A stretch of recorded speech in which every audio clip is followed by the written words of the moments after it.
Hi, everyone, and welcome to Our Two Cents. This is our very first episode, and I'm your host, Clinton Smith, and today I'm here with Galen Bargerstock, and we're going to be discussing common pitfalls in a person's retirement plan. Galen, how are you? Not bad, Clint. How are you? I'm doing really good. Nice. Yeah. So, we've been doing this for how many years together? I think it is 15 years. 15 years. And you started in 2008. Let's do the math. So 4, 10, 11, 12, so 16 years. That was 16, yeah. Math, how I learned in high school. So 16 years that we've been doing this together, and I know that you've met with so many people across the country. People at home might be watching this that he's met with, and you guys all understand that there are pitfalls in retirement, and there are things that you've seen along the way that just end up showing you that there's common mistakes that everyone makes. Yeah, for sure. I mean, at the end of the day, everybody wants to do the right thing. And a lot of the times, from what I've seen, people that work for employers, the biggest pitfall is they think that the employer has everything set up for them. And they do in a way, but it's not customized to their own household and their family needs. Yeah. And not only that, the employers, I'm sure, they don't just, they provide benefits, but really how good of a job are they doing of explaining those things to the people that they're working with? Well, I think at the end of the day, because we work with a lot of federal employees, the government really wants to help everybody, that works for them. But the problem is that they aren't licensed for insurance or they aren't financial planners. So they can give you a general idea of what you can do, but they can't give you guidance on what's the proper thing to do on a compliance standpoint. So what is it that you really think, is there a difference in the risks that are involved by age group? Oh, definitely. The biggest thing that I see, like say for life insurance, for instance, a person will actually elect 5 times their salary, and when they're younger, it's dirt cheap. But as they age, that benefit keeps on increasing in price. Their level isn't going to change. They're going to still have the same level, but the problem is it keeps on increasing to a point where the dollar amount is just obscene, and they continue to pay for it because they don't understand that there are other options. What's the worst situation that you've seen in that regards? In that regards, yeah. I mean, if there is a 67-year-old person that has elected 5 times their salary, they're paying, well over $700 a month in some cases in the federal government, and they don't realize that if they cancel that policy, it's going to go away. It's a term group policy, and the reason it increased is because it's covering everybody in the group's health concerns. So break that down again for me. Term group policy. Term group policy, yeah. Term policy, so term life insurance. So what term life insurance is it's set to a term, 10 years, and then it expires. 20 years it'll expire, maybe 30. But at the end of that term, there's no longer insurability. And then group is just a specific group, like federal employees, state employees, so that is their employer-sponsored plan in their group term policy. So you mentioned, that the worst case scenario of what you've seen. What are the risks involved as you get close to retirement? What are some things that people should really be looking for closer to retirement? In what aspect do you mean? Are you talking about life, finance? I don't know, anything. Stairs? Stairs, yeah. Yeah. Watch out for stairs. No, I think that, everybody should always keep an eye out for what's going on in their household. The things that you really want to watch out for close to retirement, I would say would be market, what the investments are going to be doing, because while you're younger, you can afford to be more risky on investments. But as you age, you're going to start to age, and you're going to want to be more conservative naturally because that money has to last you a lifetime. You can't afford to lose 20% at this point. So really right now, people that are close to retirement should be looking at the fees that they're paying. Is that what you're telling the people? I would say, yeah, you would definitely look at the fees. I mean, at the end of the day, whenever a person turns 59 and a half, most cases, you can take control of your retirement. So what's happening is you're building your wealth the entire time that you're working. And then you turn 59 and a half, and likely that you can move that money over. Now, if you move money over, there are going to be fees involved inside of that. The thing that people need to know about fees is when there's a fee, there's more services provided than just an employer plan. The employer plan is designed to match the money, and they're going to give you guidelines of maybe target date funds or different funds that you can invest into. But whenever you move that over into a managed account, we can help you manage that account. Whether the market is, doing good or doing bad, you have somebody that is constantly monitoring and looking out for your best interest. So with a fee comes a little bit more stability, not stability in the market for sure. Nobody knows what's going to happen in the market, but at least there's more eyes on it to help avoid the risk the closer you get.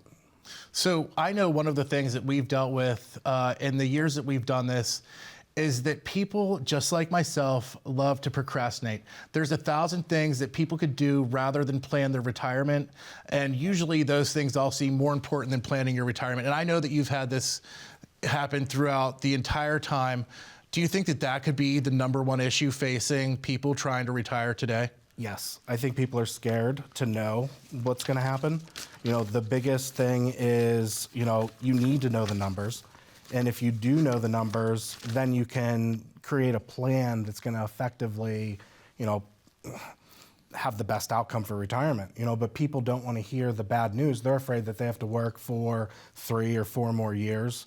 And they just don't feel that retirement is something that's going to happen for them. So if we're talking age of people that are at home watching, you mentioned 59 and a half earlier.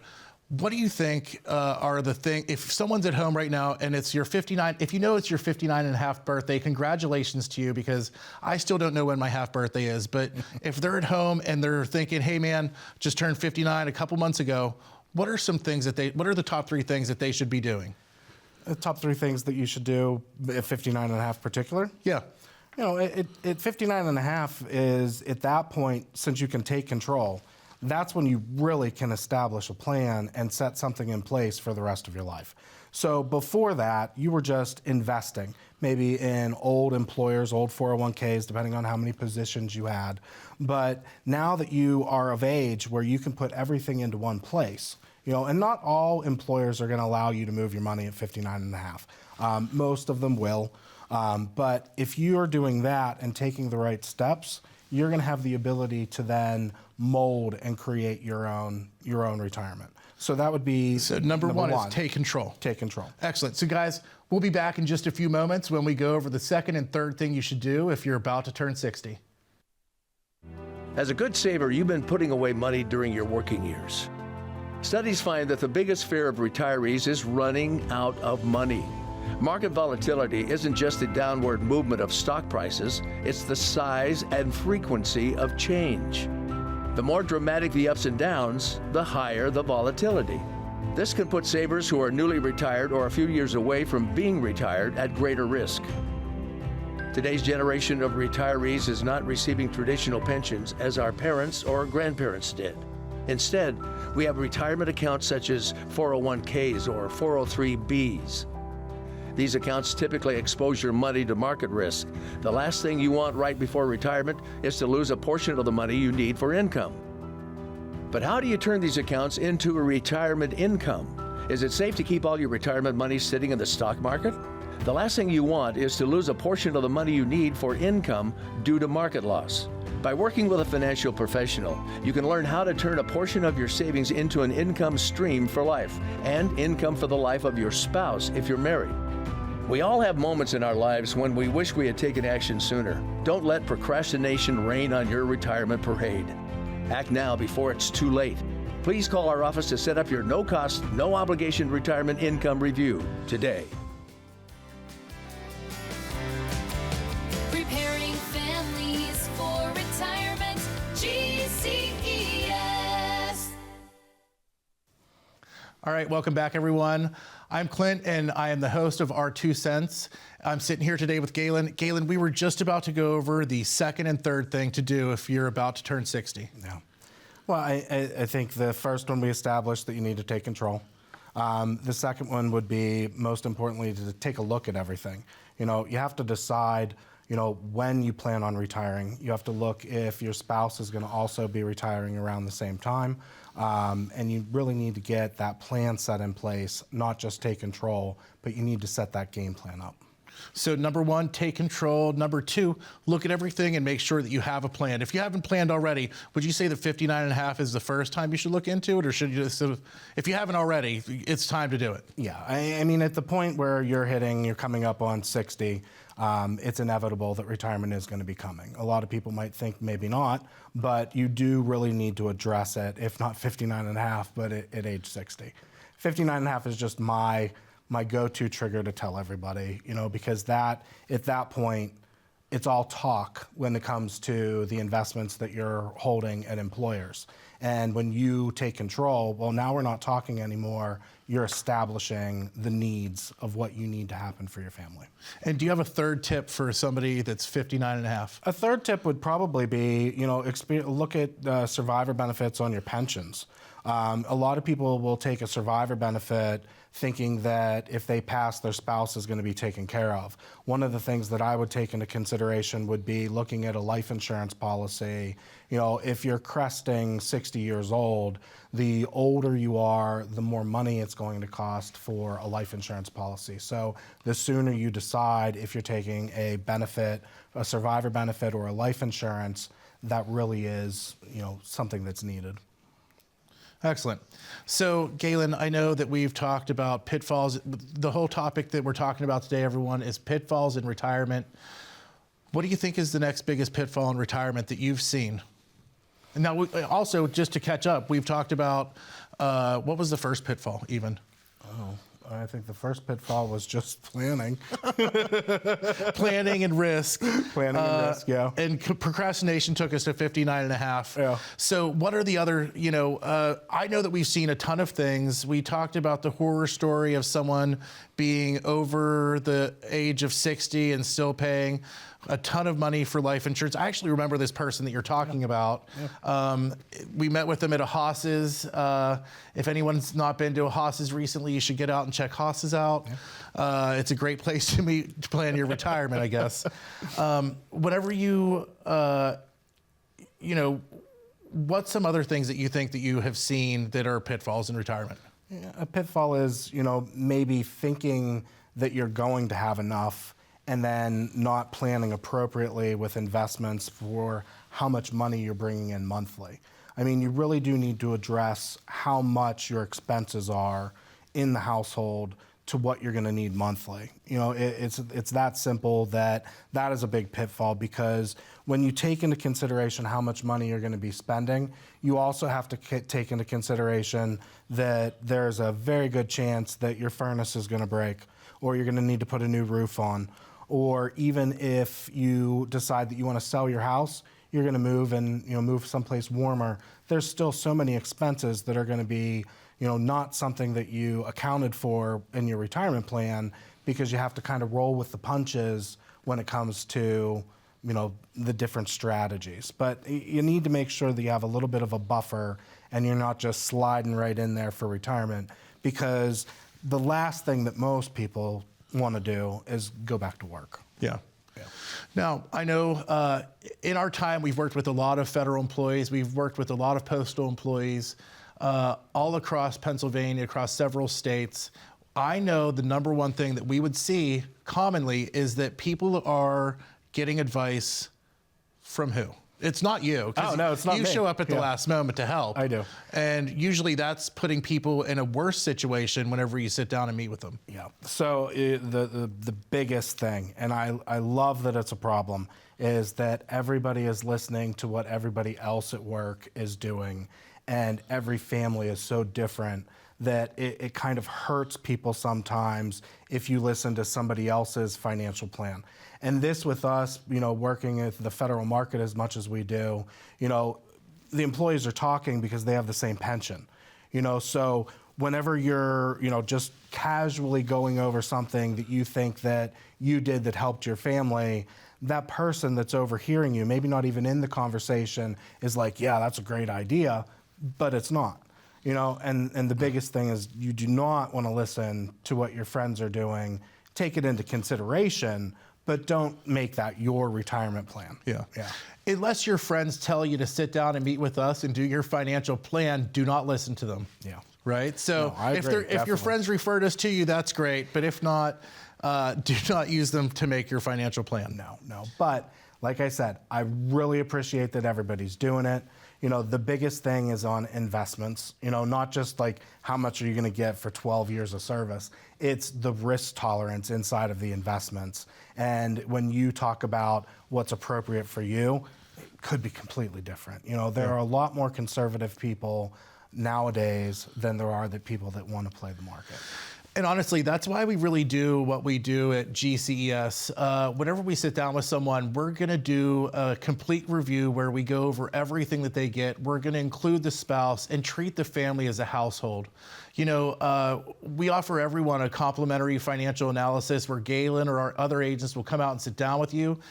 We do it over Zoom. There's so many different ways that you meet with people, but ultimately, that's why we do what we do, because everyone is a customized house. Everyone is different. There are so many things that go into planning your retirement that if you are not sitting down with someone and going over everything, you're doing yourself a disservice and only looking at a small portion.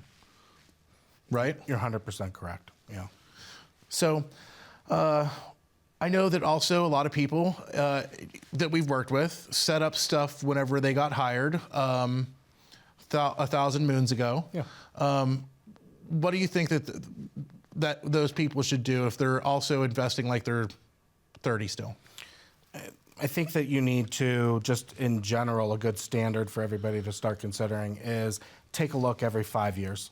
You know, it's most likely that not a whole lot's going to change in just a year or two. But if you look at it in 5-year increments and then realize, okay, now I'm 5 years older, this is what needs to be done. Because there are definitely steps that a person should take the whole way through their career, you know, in their 30s and their 40s and 50s. So just break that in half of a 10-year and do every 5 and really look at what you're doing. You know, that and life-changing events. Anytime that you have, you know, a death in the family, a birth, marriage, divorce, something like that, you need to look into, you know, what you have, and especially beneficiaries. Beneficiaries can change on you as well. Perfect. So guys, if you haven't checked on stuff in the last 5 years, it's definitely time to do so. Also, if you haven't, if you've gotten married or if you had a life change, a big life change, make sure you look into your retirement and sit down with your financial planner again. We're going to be back in just a few minutes after a word from our sponsors, and we'll be continuing to go over common pitfalls in retirement.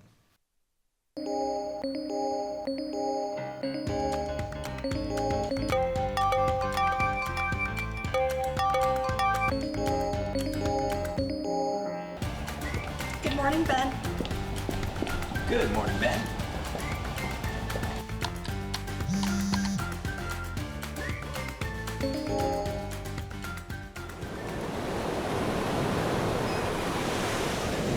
Hey, birthday party for Carol and 5. Happy birthday to you.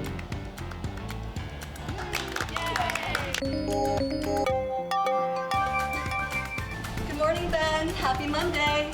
Daryl's birthday, be there or be square. Happy birthday to you. As you can see from our quarterly report on slide number 62, we're trending in the right direction. All signs point to a very positive outlook for the next several years. If you peel back the onion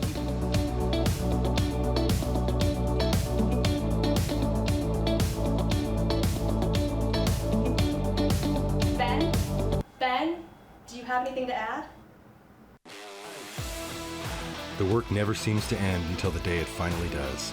Call today to get your free written financial plan so you may live every day to the fullest and enjoy the retirement of your dreams. Preparing families for retirement. GCES. Welcome back, everyone. I'm Clinton Smith, your host of Our 2 Cents, and I'm here with Galen Bargerstock, the president of GCES. Galen, we've been talking about common pitfalls in retirement. Yeah.